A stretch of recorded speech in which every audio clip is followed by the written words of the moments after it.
Hello everyone, मैं अमन आप सभी का स्वागत करता हूं पैरामेडिकल सारथी यूट्यूब चैनल पर। उम्मीद करता हूं आप सभी स्वस्थ होंगे, मस्त होंगे। देखो, अपना वन लाइनर सीरीज कंप्लीट हो चुकी है। पर कंप्लीट हो चुकी है तो इसका मतलब ये नहीं कि अब क्लासेस बंद होंगी। क्लासेस डेली चलेंगी और एक और नई सीरीज शुरू करेंगे। साथ ही साथ वापस से सारी चीज़ों का रिवीजन स्टार्ट करेंगे, बिल्कुल नए मेथड्स के साथ। जैसे वन लाइनर एक अलग मेथड था, उसमें हम कर रहे थे वन लाइनर्स के अंदर रिवीजन। अब एक और अलग मेथड चलाएंगे, वो आप लोग के लिए सरप्राइज जल्दी ही आएगा। अभी आज हम देखते हैं एक फंडा बॉक्स। फंडा बॉक्स के अंदर हम ऐसे ऐसे टॉपिक्स उठाएंगे जिनसे हर एक कॉम्पिटिटिव एग्जाम में 2-4 क्वेश्चंस फिक्स रहते हैं। ऐसे टॉपिक्स इंपॉर्टेंट होते हैं। हर एक एग्जाम हो गया वो एलटी का ही ले लो, इसके अलावा भी कॉम्पिटिटिव एग्जाम्स होते हैं जैसे ईसीजी, ओटी या नर्सिंग ही हो गया। एग्जाम में आपको क्वेश्चन जरूर देखने को मिलेंगे। तो फंडा बॉक्स में आज हमारा पहला टॉपिक है एनीमिया। इसके अलावा हम कल्चर मीडिया वगैरह भी फंडा बॉक्स में कवर कर देंगे, क्योंकि वो सब इंपॉर्टेंट टॉपिक हमेशा आते रहते हैं। और इसके साथ साथ अब पूरे लैब की भी वापस से हम रिवीजन स्टार्ट करेंगे, और बहुत बेहतरीन तरीके से। ठीक है, तो चलो आगे बढ़ते हैं। शुरू करते हैं एनीमिया। पहली चीज, एनीमिया क्या है? एनीमिया क्या है इसको समझते हैं। Anaemia is a condition in which there is a decrease in total amount of red blood cells, RBCs और haemoglobin in the blood, leading to reduce oxygen carrying capacity. यानी एनीमिया एक ऐसी स्थिति है जिसमें खून में हीमोग्लोबिन या आरबीसी की मात्रा सामान्य से कम हो जाती है। पहली चीज तो है ये समझो, एक हीमोग्लोबिन अपने साथ कितने ऑक्सीजन के मॉलिक्यूल्स ले जा सकता है?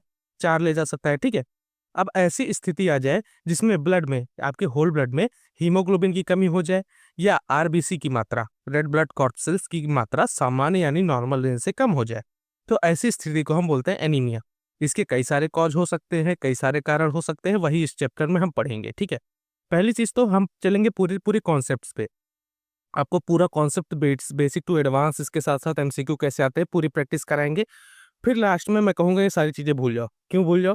एक बहुत ही बेहतरीन सारा ट्रिक, सारी चीजों का पूरा ट्रिक लेके मैं पिटारा लेके बैठा हूँ आपके लिए, वो आपके लिए लास्ट में है, इंतजार करना।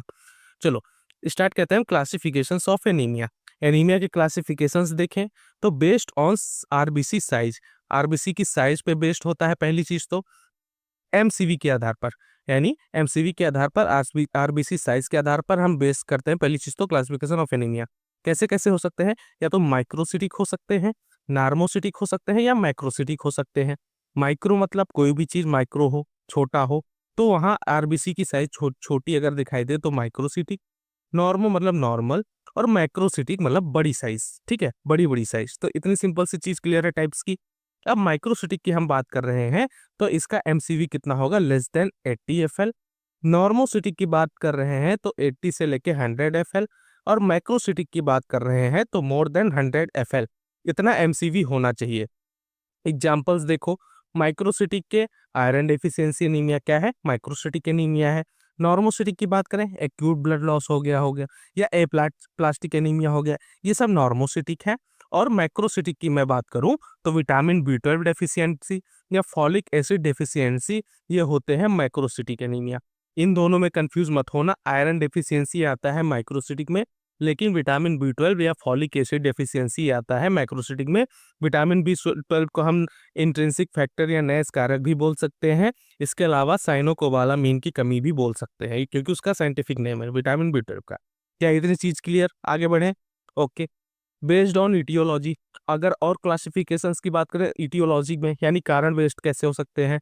जैसे ब्लड लॉस एनीमिया, रक्तस्राव हो रहा हो, ट्रॉमा हो रखा हो, एक्सीडेंट हो रखा हो, या जीआई ब्लीडिंग हो, तो उसमें क्या होता है? शरीर से ब्लड का लॉस होता है। तो सिंपल सी बात है, अगर शरीर से ब्लड का लॉस हो रहा है तो शरीर में ब्लड की कमी आएगी, एनीमिया होगा। इसके अलावा मैं बात करूं डिक्रीज प्रोडक्शन, यानी कम बनना, यानी शरीर में ब्लड ही कम बने, कुछ ऐसा कंडीशंस आ जाए जैसे आयरन हो गया, B12 की कमी हो गई, फोलेट डेफिशिएंसी हो गई, बोन मैरो में फेलियर आ गया। आरबीसी कहाँ बनता है? बोन मैरो में बनता है। तो ऐसी जगहों पर अगर फेलियर आ जाए, कमी आ जाए, तो प्रोडक्शन डिक्रीज हो जाएगी। इंक्रीज डिस्ट्रक्शन, यानी अत्यधिक टूटना, जैसे आरबीसी टूटने लगे। कैसे? हीमोलिटिक एनीमिया में या सिकल सेल एनीमिया में क्या हो गया? आरबीसी का साइज कैसा हो गया? सिकल शेप्ड हो गया। तो उसमें क्या हो रहा था? आरबीसी डिस्ट्रक्शन हो रहा था, टूट रही थी। तो सिंपल सी बात है, ऐसे भी कारणों में आपके शरीर में खून की कमी होगी, आपके शरीर के अंगों को पर्याप्त मात्रा में ऑक्सीजन नहीं पहुंचेगा। क्या इतनी चीज क्लियर है?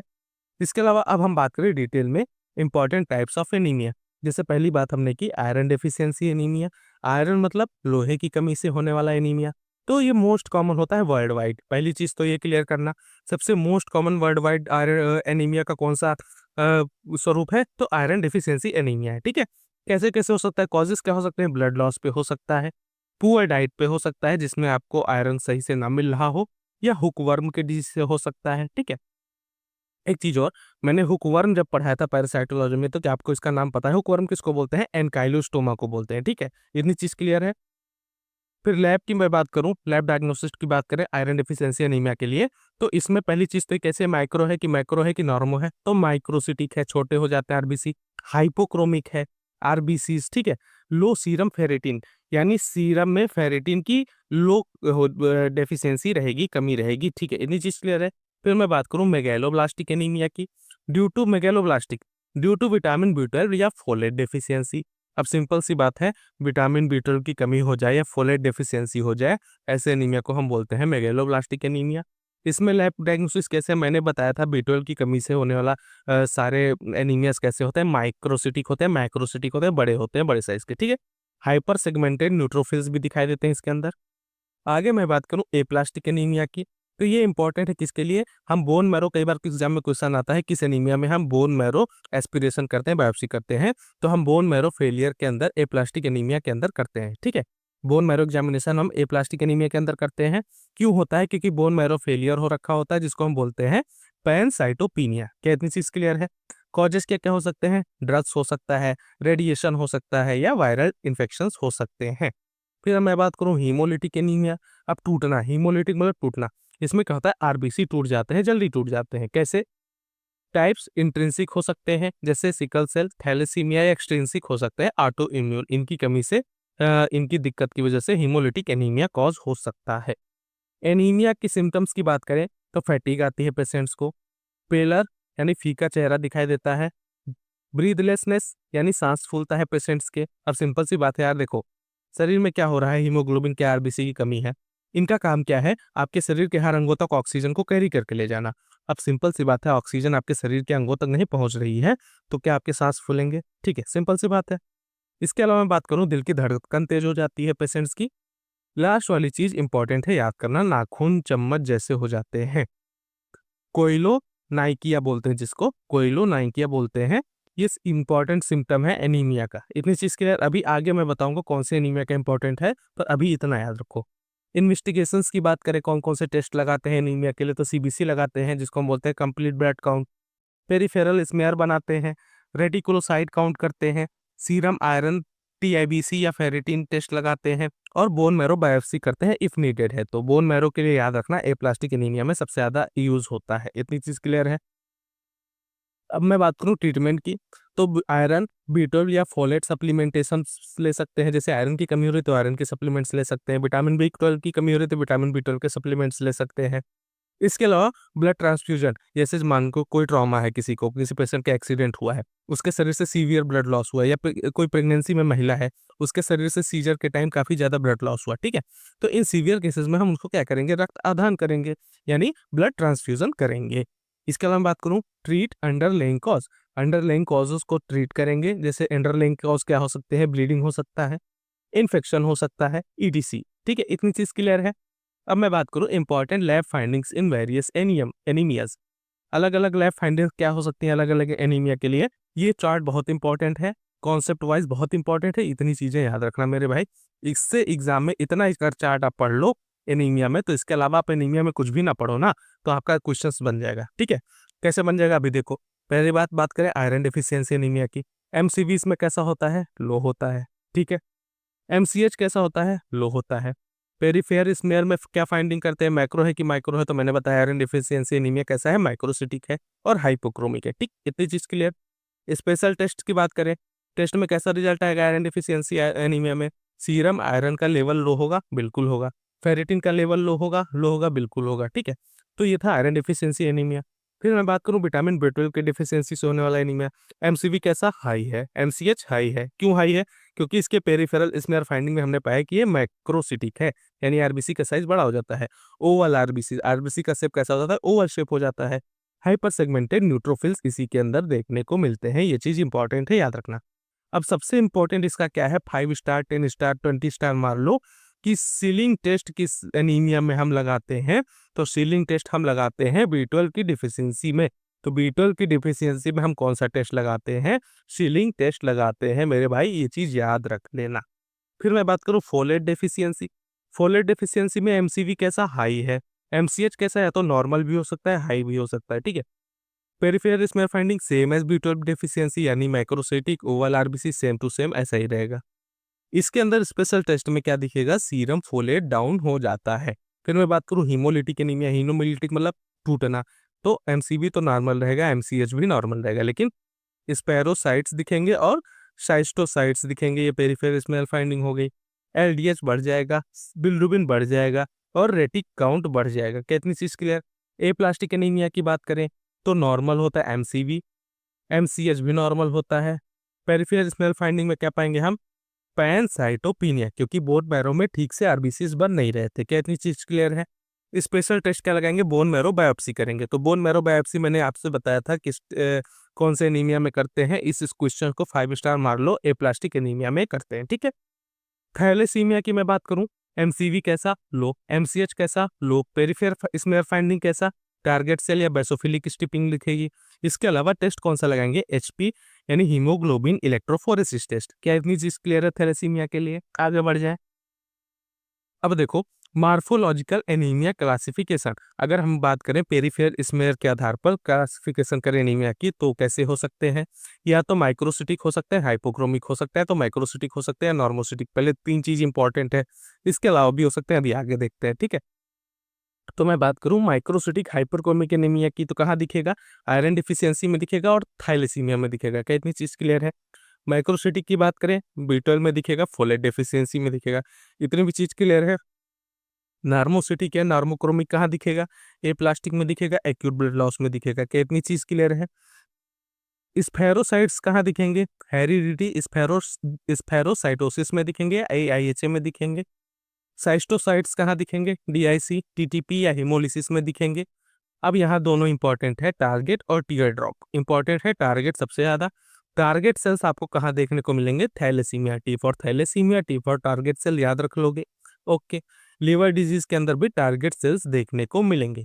कहाँ देखने को मिलेंगे? पेरिफेरल स्मेयर के अंदर। क्या इतनी चीज क्लियर है? फिर मैं बात करूं टीयर ड्रॉप सेल्स कहाँ देखने को मिलेंगी, तो माइलोफाइब्रोसिस के अंदर आपको टीयर ड्रॉप सेल्स देखने को मिलेंगी। इतनी चीजें क्लियर होनी चाहिए। आगे बढ़ जाए। रेटिकुलोसाइट काउंट की बात करें, रेटिकुलोसाइट काउंट यानी आरबीसी की प्रोडक्शन को रेट को हम बोलते हैं रेटिकुलोसाइट काउंट, ठीक है। कितनी आरबीसी बन रही है, इस प्रोडक्शन को हम बोलते हैं रेटिकुलोसाइट काउंट। कब इंक्रीज होगा रेटिकुलोसाइट काउंट? कब इंक्रीज होगा? हेमोलिटिक एनीमिया में इंक्रीज होगा, ठीक। ब्लड लॉस की रिकवरी में इंक्रीज हो जाएगा रेटिकुलोसाइट काउंट, ठीक है। और डिक्रीज कब होगा रेटिकुलोसाइट काउंट? आयरन या B12 फोलेट डेफिशिएंसी में कम होगा और ए प्लास्टिक एनीमिया में कम हो जाएगा। इतनी चीज क्लियर है? कॉमन आयरन स्टडीज इंटरप्रिटेशन की बात करें, पैरामीटर देखेंगे, आयरन डेफिशिएंसी देखेंगे, एसीडी यानी क्रोनिक डिजीज की बात करेंगे और थैलेसीमिया की बात करेंगे। तो हम सबसे पहले पैरामीटर देखें सीरम आयरन का। सीरम आयरन की बात करें, जब भी टेस्ट लगाएंगे सीरम आयरन को, आयरन डेफिशिएंसी अगर पेशेंट को है तो सीरम आयरन कैसे मिलेगा? डाउन मिलेगा। क्रॉनिक डिजीज है तो भी सीरम आयरन डाउन मिलेगा। लेकिन थैलेसीमिया का पेशेंट है तो सीरम आयरन उसका नॉर्मल रहेगा, ठीक है। टीआईबीसी की बात करें, आयरन डिफिशियंसी में इंक्रीज्ड मिलेगा, एसीडी में डिक्रीज मिलेगा और थैलेसीमिया में नॉर्मल मिलेगा। सीरम फेरेटिन की बात करें तो आयरन डेफिशिएंसी में कैसा मिलेगा? डाउन मिलेगा। एसीडी यानी क्रोनिक डिजीज में या तो नॉर्मल मिलेगा, बढ़ा हुआ भी मिल सकता है। थैलेसीमिया में भी नॉर्मल मिलेगा। परसेंटेज सेचुरेशन की बात करें तो आयरन डेफिशिएंसी में डाउन मिलेगा, एसीडी में डाउन मिलेगा और थैलेसीमिया में नॉर्मल मिलेगा। क्या इतनी चीज क्लियर है? बिल्कुल। आगे बढ़ जाए। इसके अलावा अब देखते हैं आरबीसी इंडिसेस। मैं बात करूं एमसीवी क्या है, एमसीएच क्या है, एमसीएचसी क्या है, आरडीडब्ल्यू क्या है। तो अब देखो एमसीवी क्या है, आरबीसी की साइज में बात कर रहा था बार बार, एमसीवी बढ़ेगा कि नॉर्मल रहेगा कि घटेगा। तो अगर आरबीसी की साइज के हिसाब से हम देखते हैं एमसीवी कैसा हो सकता है, आरबीसी का साइज माइक्रो हो सकता है, नॉर्मोसिटिक हो सकता है या माइक्रोसिटिक हो सकता है, छोटा, नॉर्मल या बड़ा। क्या इतनी चीज क्लियर है? एनसीएच की बात करें, अमाउंट पर एचबी पर सेल, अमाउंट ऑफ एचबी पर सेल यानी प्रति सेल के ऊपर कितना अमाउंट है हीमोग्लोबिन का, उसको हम बोलते हैं एमसीएच, ठीक है। Mean corpuscular haemoglobin. कितना चीज क्लियर है? एमसीएचसी की बात करें तो concentration of haemoglobin in RBC, RBC के अंदर हीमोग्लोबिन की कंसंट्रेशन कितनी है, इसको हम बोलते हैं एमसीएचसी। आरडीडब्ल्यू की बात करें तो आरबीसी साइज वेरिएशन को हम बोलते हैं आरडीडब्ल्यू। क्या इतनी चीज क्लियर है? अब देखो स्पेशल टाइप्स के भी कुछ एनीमिया होते हैं। एग्जांपल मान लो सिकल सेल एनीमिया, थैलेसीमिया और परनीसियस एनीमिया। क्या इतनी चीज क्लियर है? स्टार मार्क कर लेना, तीनों बहुत इंपॉर्टेंट है स्पेशल टाइप्स एनीमिया में। सबसे इंपॉर्टेंट सिकल सेल एनीमिया और pernicious anaemia. Sickle cell anaemia की बात करें तो जेनेटिक होता है। और कौन सा इसके अंदर ट्रेड देखने को मिलता है? HbS देखने को मिलता है। क्या इतना चीज क्लियर है? अच्छा मैं बात करूं HbF किस में देखने को मिलेगा, तो फीटल हीमोग्लोबिन था, ठीक है। और सिकल सेल एनीमिया के कैसा होता है ट्रेड? HbS होता है। इतना याद रखना, हमेशा क्वेश्चंस आता है कि HbS किस टाइप में, किस डिजीज में देखने को मिलता है, तो सिकल सेल एनीमिया में दिखता है, ठीक है। इसमें कैसा हो जाता है? आरबीसी सिकल शेप्ड हो जाता है, यानी आरबीसी हंसिए के आकार का हो जाता है। ऑन स्मेयर और पेनफुल क्राइसिस। क्या इतनी चीज के सिकल सेल एनीमिया के लिए? मैंने एक और चीज जब पैरासाइटोलॉजी पढ़ाई थी तो आपको बताया था सिकल सेल एनीमिया वाले पेशेंट्स को कौन सी बीमारी नहीं हो सकती, ठीक है। तो मलेरिया जो होता है वो सिकल सेल एनीमिया के पेशेंट में नहीं हो सकता। क्यों? मैंने आपको बताया भी था कि मलेरिया का जीवन चक्र, मलेरिया पैरासाइट का जीवन चक्र दो होस्ट में होता है। एक होता है मनुष्य, एक होता है मच्छर। अब देखो मच्छर जो मनुष्य के अंदर जब जाएगा तो आरबीसी के अंदर क्या है, आरबीसी इसकी कंप्लीट नहीं, सिकल सेल एनीमिया में आरबीसी कंप्लीट नहीं है, सिकल शेप्ड की है। तो क्या मच्छर का लार्वा वहां ग्रो कर पाएगा? नहीं कर पाएगा। तो सिंपल सी बात है, सिकल सेल एनीमिया के पेशेंट्स होते हैं वो मलेरिया के लिए रेजिस्टेंट होते हैं। इतनी चीज क्लियर है। थैलेसीमिया की बात करें, genetic defect in globin chain production, यानी आपके जो ग्लोबिन चेन प्रोडक्शन होता है उस पर जेनेटिक डिफेक्ट आ जाए, इस स्टेज को बोलते हैं हम थैलेसीमिया, ठीक है। जैसे अल्फा थैलेसीमिया हो गया, बीटा थैलेसीमिया हो गया। मैंने ब्लड डिसऑर्डर्स मैंने पढ़ाए थे, मेरे चैनल पे वीडियो पड़ा हुआ है, आप देख सकते हो, उसमें बहुत डिटेल में पढ़ा हुआ है। थैलेसीमिया हो गया, हीमोफीलिया हो गया, तो ये कोएगुलेशन ऑफ ब्लड डिसऑर्डर से सारे उसमें पढ़ा रखे, ठीक है। फिर मैं बात करूं परनीसियस एनीमिया की, autoimmune B12 deficiency due to intrinsic factor deficiency. Autoimmune होता है, B12 डिफिशियंसी की कमी से होता है due to intrinsic factor deficiency. क्या इतने चीज क्लियर है परनीसियस एनीमिया के लिए? चलो अब देखो एनीमिया इन स्पेशल कंडीशंस, कुछ स्पेशल कंडीशंस में भी एनीमिया हो सकते हैं। कैसे? लाइक प्रेगनेंसी में हो सकता है। कैसे? कौन सी एनीमिया की कमी हो सकती है प्रेगनेंसी में? आयरन डिफिशियंसी एनीमिया हो सकती है, सीकेडी, ठीक है। सीकेडी में नॉर्मोसिटिक या नॉर्मोक्रोमिक या लो ईपीओ का एनीमिया हो सकता है। अल्कोहलिज्म, जो पेशेंट अल्कोहल लेते हैं, अल्कोहलिज्म है, उसके अंदर माइक्रोसिटिक हो सकता है, फोलेट डेफिशिएंसी हो सकती है, या क्रोनिक इन्फेक्शन है, काफी लंबे समय से इन्फेक्शन है, तो इसमें एनीमिया ऑफ क्रोनिक डिजीज, जिसको हमने एसीडी बोला था, यानी एनीमिया ऑफ क्रोनिक डिजीज, उसको होने के चांसेस रहते हैं।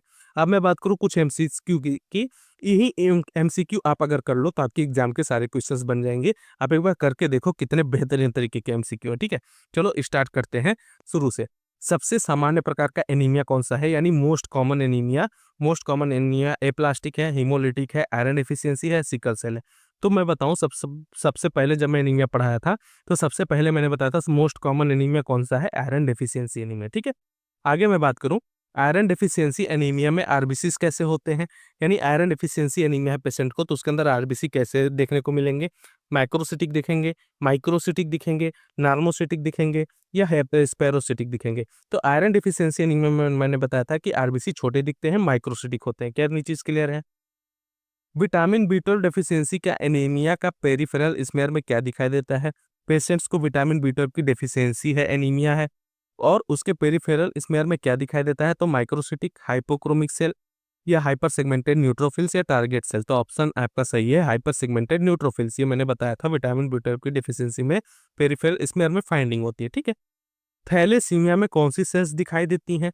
अब मैं बात करूं थैलेसीमिया की, tear drop cell, target cell, spherocytes, या इलिप्टोसाइट। मैं बताया था इस क्वेश्चन को 10 स्टार कर लो कि भैया टीयर ड्रॉप और टारगेट सेल। तो टारगेट सेल जो होता है वो थैलेसीमिया में दिखाई देता है। क्या इतनी चीज क्लियर है? आगे बढ़े, सिकल सेल एनीमिया में एबनॉर्मल हीमोग्लोबिन का नाम बताओ। सिकल सेल एनीमिया में एबनॉर्मल हीमोग्लोबिन मैंने ये भी बताया था, क्वेश्चंस आते हैं। HbF किसके लिए? फीटल हीमोग्लोबिन के लिए। HbC, HbS, या HbA2?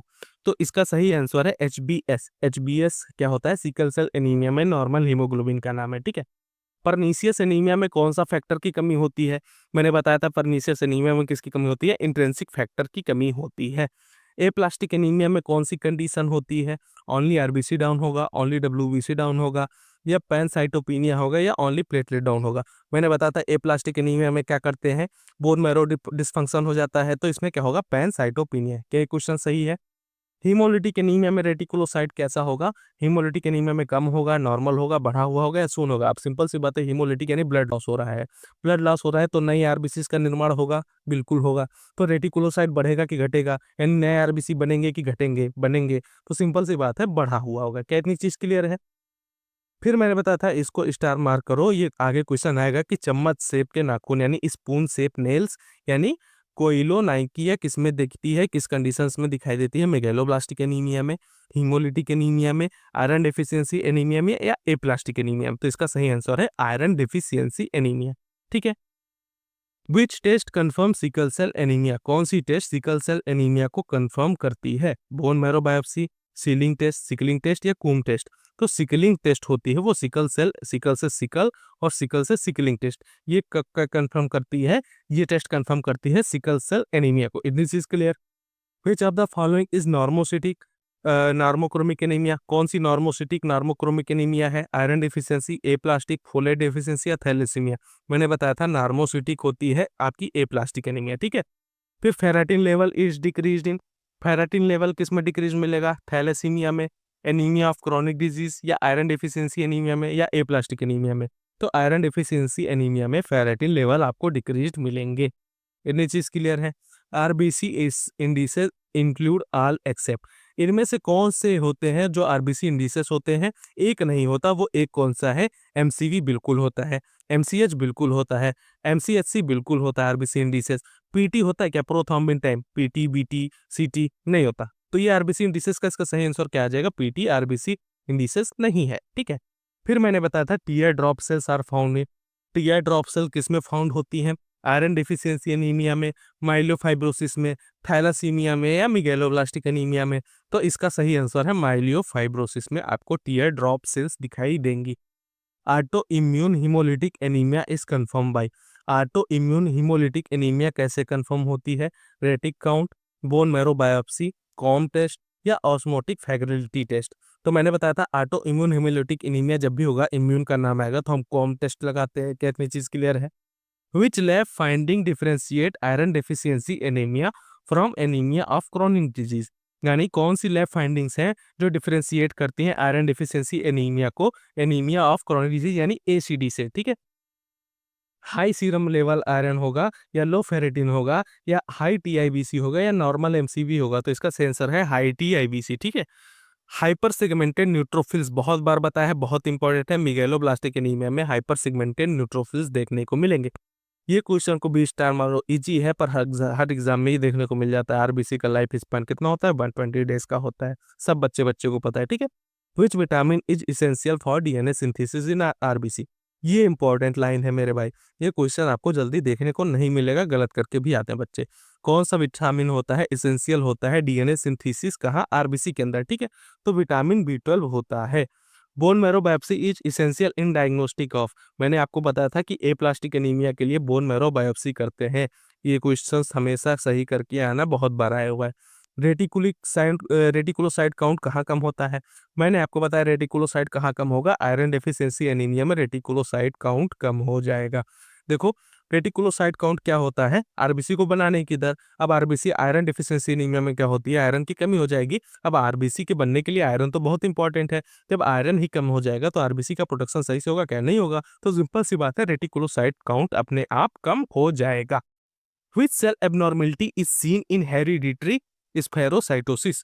कौन सी सेल एबनॉर्मेलिटी कहाँ दिखाई देती है? हेरिडेटरी स्फेरोसाइटोसिस में दिखाई देती है। इसका सही आंसर है स्फेरोसाइट्स। इतनी चीज क्लियर है? स्फेरोसाइटोसिस से इसका आंसर लगा दोगे स्फेरोसाइट्स। आगे बढ़ जाए, चलो।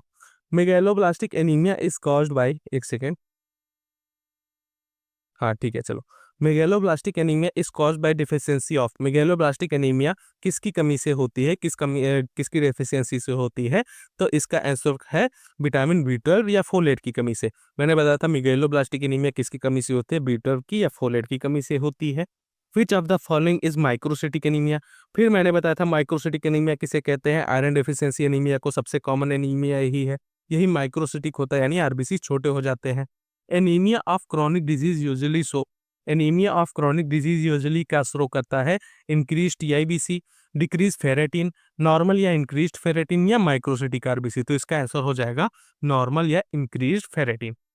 Plummer Vinson syndrome is associated with, Plummer Vinson syndrome किससे एसोसिएट होता है? आयरन डेफिशिएंसी से, बीटल डेफिशिएंसी से, सिकल सेल एनीमिया से या हीमोलिटिक एनीमिया से। तो इसका आंसर हो जाएगा आयरन डेफिशिएंसी एनीमिया से। ठीक है। Which test is use to diagnose B twelve absorption defect, कौन सा टेस्ट हम करते हैं B2 विटामिन के डायग्नोज से या उसके एब्जॉर्प्शन इफेक्ट को देखने के लिए? ठीक है। कॉम टेस्ट करते हैं, शिलिंग टेस्ट करेंगे, सिकलिंग टेस्ट करेंगे, सीरम मैंने बताया था सीलिंग टेस्ट करते हैं विटामिन B12 से संबंधित। कितनी चीज क्लियर? ये क्वेश्चन भी 10 स्टार मार्क कर लो। हेंज बॉडीज मैंने हमेशा जब भी थ्योरी पढ़ा है बार बार आपको बताया है कि हेंज बॉडी हम कहाँ देखते हैं? G6PD डेफिशिएंसी में देखते हैं हेंज बॉडी। ठीक है। हेंज बॉडी कब देखते हैं? G6PD डेफिशिएंसी में देखते हैं। ठीक है। Basophilic stippling in seen in, basophilic stippling कहाँ देखने को मिलेगी? Iron deficiency, lead poisoning, thalassaemia, both है बी एंड सी। तो कहाँ देखने को मिलेगी आपको? लीड पोजिशनिंग में भी देखने को मिलेंगी, इसके अलावा थैलेसीमिया में भी देखने को मिलेगी बेसोफिलिक स्टिपलिंग। क्या इतनी चीज क्लियर है? तो ये कुछ क्वेश्चंस थे, इन्हीं क्वेश्चंस को आप कर लोगे अगर तो आपके सारे क्वेश्चन सही हो जाएंगे। मैंने आपको 3 पार्ट में पूरा एनीमिया 3 बार रिवीजन करा दिया। पहली चीज तो आपको थ्योरी पढ़ाई, थ्योरी में सारे चीज रिवाइज हो गए, फिर मैंने क्वेश्चंस के फॉर्म में सारे चीज रिवाइज किए। अब आ जाओ, जो भी आपने पढ़ा सब भूल जाओ, केवल ट्रिक याद रखो तो भी क्वेश्चन हो जाएगी। ठीक है। सबसे पहले देखो ट्रिक। अब भैया आप ये ट्रिक कहाँ है आपको देखने को नहीं मिलेगी? आप मेरे से पढ़ रहे हो इसलिए मेरे पास ये ट्रिक्स आपको देखने को मिलेंगी। ठीक है। तो अगर आपको वीडियो पसंद आ रहा हो मेरे भाई तो एक बार लाइक करके एक बार सपोर्ट जरूर कर देना, वीडियो में कमेंट करके बता देना कैसी क्लास लग रही है। ठीक है। मुझे मोटिवेशन मिलती रहेगी ऐसी क्लास बनाने के लिए। नोट्स आपको हमेशा की तरह टेलीग्राम पे प्रोवाइड कर दिए जाएंगे। तो एनीमिया ट्रिक शीट की बात करें, तो एनीमिया टाइप्स के ट्रिक्स की बात करें, इसकी पहले बात तो कॉज के बेस्ड पे, तो I am fat, I am fat ये लाइन याद रखो। तो एनीमिया के मेन टाइप्स आपको याद हो जाएंगे। I for iron deficiency anaemia था, ए फॉर एप्लास्टिक एनीमिया था, एम फॉर मेगेलोब्लास्टिक एनीमिया था, F for folate deficiency anaemia था, A for anaemia of chronic disease था और टी फॉर थैलेसीमिया था। ठीक है। अब बात करें माइक्रोसिटिक, मैक्रोसिटिक ये कैसे याद रखोगे? इसका भी ट्रिक है ना मेरे भाई, मेरे से पढ़ रहे हो। तो माइक्रोसिटिक की बात करें, माइक्रोसिटिक हाइपोक्रोमिक एनीमिया का क्या ट्रिक याद रखोगे? TICS, TICS, T for thalassaemia, I for iron deficiency anaemia, C for chronic disease sometimes हमेशा नहीं, और एस फॉर सिडरोब्लास्टिक एनीमिया। ठीक है। क्या इतनी चीज क्लियर है? तो माइक्रोसिटिक एनीमिया हमेशा याद हो जाएगा आपको, सिडरोब्लास्टिक एनीमिया, थैलेसीमिया और आयरन डेफिशिएंसी एनीमिया ये मेन है, ये माइक्रोसिटिक है, इसमें आरबीसी छोटे दिखते हैं। क्वेश्चंस आते हैं एग्जाम में, ये चीज अच्छे से पढ़ लेना, माइक्रोसिटिक कौन है, माइक्रोसिटिक कौन है। अब मैक्रोसिटिक कैसे याद रखोगे? ये तो तुरंत याद करा दूंगा। अभी देखो, मैक्रो मतलब आरबीसी का साइज हो गया बड़ा, यानी बड़ी आरबीसी यानी मैक्रो। तुम बड़ी आरबीसी यानी फैट आरबीसी, बड़ी आरबीसी कैसी हो सकती है? मोटी हो सकती है। फैट आरबीसी याद कर लिया। एफ फॉर फोलेट डेफिशिएंसी कैसी है? मैक्रोसिटिक है। ए फॉर एल्कोहलिज्म मैक्रोसिटिक है। टी फॉर थायराइड फंक्शंस में हाइपोथायरॉयडिज्म में कैसी है? Macrocytic anaemia. R for reticulocytosis में macrocytic. B for B twelve deficiency में मैक्रोसिटिक। सी फॉर सिरोसिस में मैक्रोसिटिक। अब बताओ कैसे आपको क्वेश्चंस नहीं याद होंगे? याद होंगे, बिल्कुल याद होंगे। आरबीसी शेप्स और ट्रिक्स की बात करें मॉर्फोलॉजिकल बेस्ड पे, टारगेट सेल्स पे, टारगेटेड इन थैलेसीमिया, टारगेट है तो टारगेट कर रहे हैं, किस पे टारगेट कर रहे हैं? T for target, T for thalassaemia, liver disease. इतनी चीज क्लियर। सिकल सेल, सिकल यानी हंसिया के आकार का, sickled in sickle cell anaemia, हंसिया के आकार की आरबीसी हो जाएगी, सिकल सेल की हो जाएगी। स्फेरोसाइट्स की बात करें, सीन इन हेरिडिटी स्फेरोसाइटोसिस, नाम से नाम मैच करा लेना। टीयर ड्रॉप सेल, ये याद रखना, माइलोफाइब्रोसिस के अंदर, बोन मैरो फाइब्रोसिस के अंदर टीयर ड्रॉप सेल्स देखने को मिलेंगी, आंसू जैसे आरबीसी देखने को मिलेंगी। सिस्टोसाइट्स की बात करें, फ्रेगमेंटेड सेल इन हिमोलिसिस DIC। ठीक है। इलिप्टोसाइट्स की बात करें, ओवल शेप्स इन इलिप्टोसाइटोसिस। अब इसके अलावा हम बात करें आयरन स्टडीज ट्रिक। ठीक है। Iron deficiency versus chronic disease कैसे याद रखोगे? पैरामीटर देखो, आयरन डेफिशिएंसी देखो, क्रोनिक डिजीज देखो। सीरम आयरन आयरन डेफिशिएंसी में कम हो जाते हैं, सिंपल सी बात है, क्रोनिक डिजीज में भी कम होंगे। सीरम फेरेटिन की बात करें, आयरन डेफिशिएंसी में कम हो जाएंगे, क्रोनिक डिजीज में नॉर्मल या बढ़ जाएंगे। टीआईबीसी मैंने क्या बताया था? ट्रिक बताया था। ठीक है।